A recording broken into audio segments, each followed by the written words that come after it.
Right, this is my film review of James Bond Spectre. Now, is it a brilliant film? I mean, did I walk out the cinema thinking that was an amazing film? No, I did not. It was a good film, I suppose, but it wasn't great. Good film, great film, different things. It had its moment. It had a few funny moments, light-hearted moments, where the whole cinema laughed a bit. I mean, it's not a comedy, don't get me wrong, but there are a couple of light-hearted moments. But the problem is with it, extremely predictable. Actually, quite near the beginning, I actually envisioned myself making this video saying it's a predictable ending, and it actually ended just as I thought it would, and so here I am saying it's a predictable ending. So not only did I predict the ending of the film, but I predicted that I would say it was predictable. I would have liked it to have been something different. So that actually for me ruined it. I've said before that I don't like films where I know what's going to happen right the way near the beginning.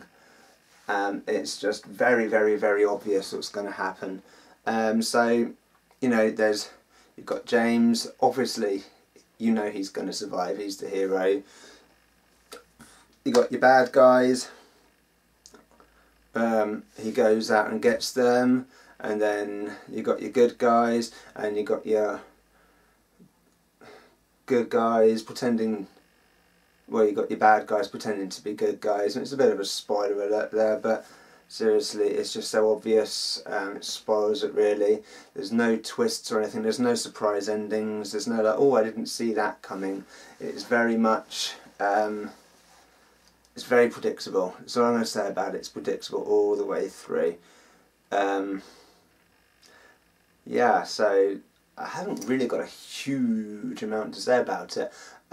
If you've seen the first three James Bond films that Daniel Craig works, that will help, because it kind of, the story kind of carries on from them. It does sort of work as a standalone film, but not as well as if you'd seen the first three, because they make references to people in the Casino Royale and Quantum of Solace and Skyfall. They make references to those films, the people in the films and what happened.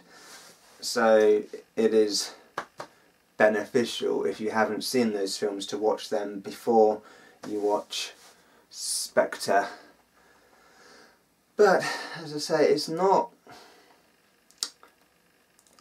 I don't want to say it's a bad film, but as I say, it's definitely not a great film. It's not. That's just my own personal preference, and you might watch it and think, oh, that's really amazing, you know, really great. But I didn't think, there wasn't really any point where I was thinking, you know, this is like, yay. I mean, there's a bit near the end, they're chasing down the bad guy, they build up the tension a bit, so, you know, there is a little bit of, you know, tension, a little suspense, a little, what's the word I'm looking for, the thriller type thing, but not really. I mean, the action is there, but it's not super duper action. There's nothing original in it at all, to be honest.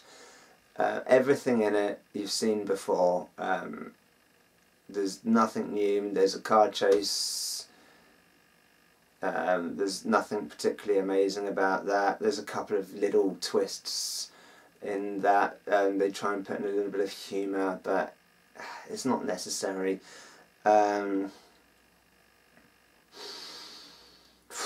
Trying to think of some good points.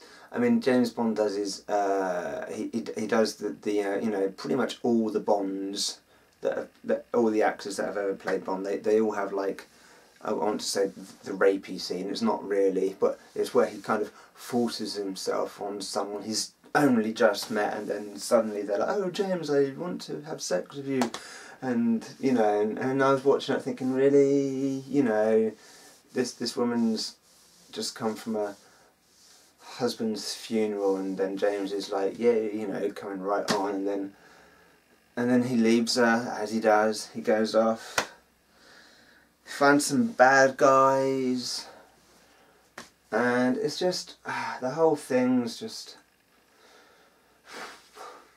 I wanted more, really.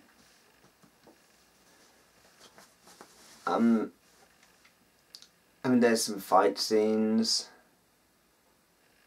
but again, when I said it, there's nothing really original. Like Skyfall, there's a fight scene on a train. Spectre, there's a fight scene on a train. You know, so what's you know, it's not really anything new there. There's an Aston Martin. Again, that's not original. Q, in all the James Bond film, Q gives him his gadgets, and then at some point in the film he uses the gadgets, although he doesn't actually give him much. There is a slightly humorous bit when when Q shows James the car, and then he gives him a watch. But I really wanted to like this film. I think that's one reason I'm a little bit disappointed, because I wanted to go in there and think, yes, it's an amazing film. I mean, the cinema was completely filled to capacity. So I think there was a lot of expectation in it. But I didn't walk out of there with any real memorable moments thinking, oh yes, that was a really memorable bit there, and all that scene there was really good, and oh, wasn't it clever the way they did that, and oh, I didn't see this coming. But none of that happened. I just sort of, you know, sat down, sat through it all, watched it all, and then credits roll up, and then that's that, really. And it's, I mean, I literally only just got home from watching it, and I'm struggling to actually remember scenes from it, so it's not a hugely memorable film. It's not overly brilliant. I'm trying to think if there's any... no, there's nothing that really jumps out as being, you know, totally amazing. Problem is, it's been done so many times, over and over and over and over and over and over again, and it's like hard to do anything new, anything original.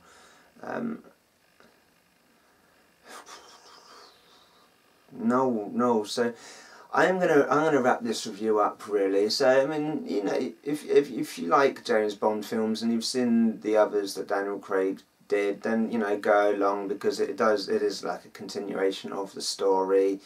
If you haven't seen the first three, then I probably wouldn't bother, to be honest, because there's going to be quite a few reference points. I mean, like the MI6 building getting blown up in Skyfall.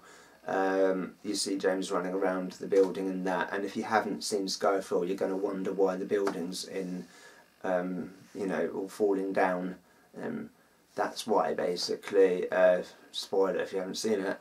So yeah, I can't say it's an amazing film, because it isn't. It's a good film. It's okay. You know, it had its moments. Will it go down in history as one of the greats? Probably not. Not in my opinion.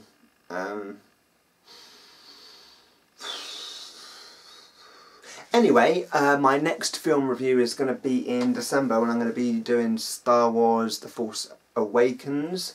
Hopefully it's going to be better than the prequels. George Lucas is no longer in charge, so hopefully it won't suck ass like episodes 1, 2 and 3. And for film reviews, I will see you then, although I'm going to be posting more Karate Diaries up soon, and hopefully more challenge videos and how-to videos as well soon. So I will see you soon. Thanks for watching. Bye for now.